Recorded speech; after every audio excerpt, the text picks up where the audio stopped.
يا صباح الخير أو يا مساء الخير على حسب ما بتشوفوني. النهارده هنعمل مع بعض حاجة حلوة بسيطة جدًا. إحنا عارفين إن كلنا بنبقى قايمين من النوم مستعجلين ومضغوطين، عايزين نعمل فطار وعايزين نعمل حاجة حلوة وعصاير، وفي ساعات بييجي آخر اليوم نبقى كسلنا خالص فنستغنى عن الحاجة الحلوة. لأ، هنعمل حاجة حلوة مش هتاخد مننا 10 دقايق وسهلة وبسيطة جدًا.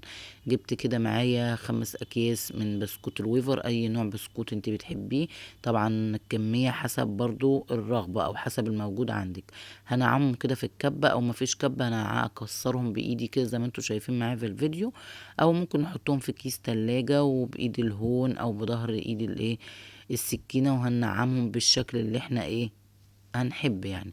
وجهزت معايا كده جنبي قالب على الرخامة، وكان عندي كده عبوة التوفير، عبوة كريم كراميل فيها كيسين، فكنت مستخدمة واحدة وعندي الكيس التاني كان في التلاجة. جبت كده نص كيلو من اللبن كان فايض عندي في التلاجة، وكان مغلي وكان ساقع في التلاجة. جبته زي ما هو كده باللبانة بتاعته، ونزلت بقى بعبوة الكريم كراميل ودوبتها. وهجيب بقى معايا السكر، احط معلقتين من السكر، والسكر طبعا حسب الرغبة. كل ست بيت عارفة ولادها بيحبوا الحاجة مسكرة او مش مسكرة، فطبعا السكر حسب الرغبة. كده هرفعه على نار هادية مع بال ما جهزت القالب وحطيت فيه رشة من الزيت، بحيث ان البسكوت بتاعي ما يلزقش مني في قاع القالب.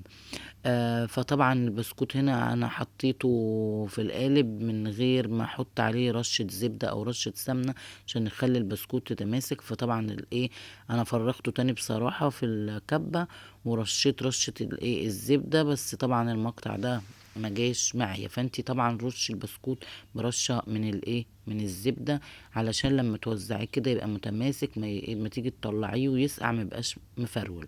بعد ما رصيته كده في قاع القلب وتمام، هطلع بقى كده على على النار، اشوف الخليط بتاعي اخباره كان ابتدى بقى يتقل معايا ويغلي، واول ما لقيته تكتك كده من الجناب خلاص كده وصل القوام اللي انا عايزاه بقى معايا تمام. خدته كده من على النار، وهاخد بقى شويه من البسكوت المجروش وهرشه كده في قلب الكريم كراميل بتاعي، واديله تقلبتين كده لانه يتجانسوا مع بعض. وكده معايا تمام. هبتدي بقى انزل على البسكوت بتاعي بالكريم كراميل. بس هو الحالة بتاعتي طبقتين، الطبقة الاولانية كده البسكوت المجروش، والطبقة التانية الكريم كراميل. حابة تستغني عن رشة البسكوت اللي في الكريم كراميل برضو مفيش مشكلة.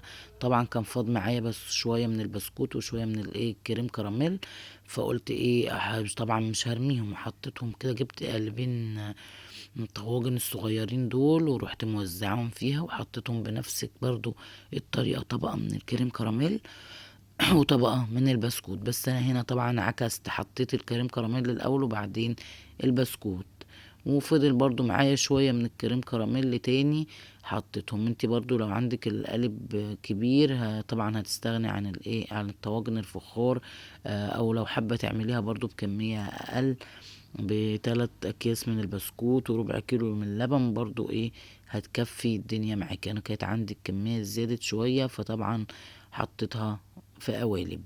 كده بقى معايا تمام خلاص زي ما انتوا شايفين. طبعا هسيبهم يهدوا شوية على الرخامة، واول ما هديوا كده وبقوا دافيين هاخدهم وادخلهم التلاجة حوالي ساعتين، بحيث ان هو يتماسك وفي نفس الوقت يسقع، عشان اقدر اكله وكده وتبقى طعمه لذيذ. طبعا لانه مش هاكله وهو سخن كده. فطبعا اتخرجته معايا بعد ساعتين زي ما انتوا شايفين متماسك. هنقطعه كده زي ما انتوا شايفين مع بعض، وابتدي بقى كده اطلع قطعة نشوفها النتيجة مع بعض. هتطلع معايا متماسكة ولا البسكوت هيطلع معايا مفرول ولا الدنيا. طلع مع بعض كده قطعة، طلعتها كده وكانت بصراحة متماسكة جدا، والبسكوت طلع معايا بكل سهولة. احنا عارفين ان يوم رمضان بيبقى قصير وبنبقى مضغوطين ومستعجلين، ففي حاجات بنقول نستغنى عن الحاجة الحلوة. لا، لازم نعمل حاجة حلوة عشان نرضي ولادنا ونشجع الاطفال الصغيرين على الصيام. اللي هيكمل اليوم هعمل له حاجة حلوة، والكلام بتاعنا بتاع الاطفال اللي كل اطفالنا بيحبوه بيشجعوا بيه. وصفة سهلة وبسيطة، والكريم كراميل دايب وكريمي وتحفة. يا رب الوصفة تكون عجبتكم، والسلام عليكم ورحمة الله وبركاته.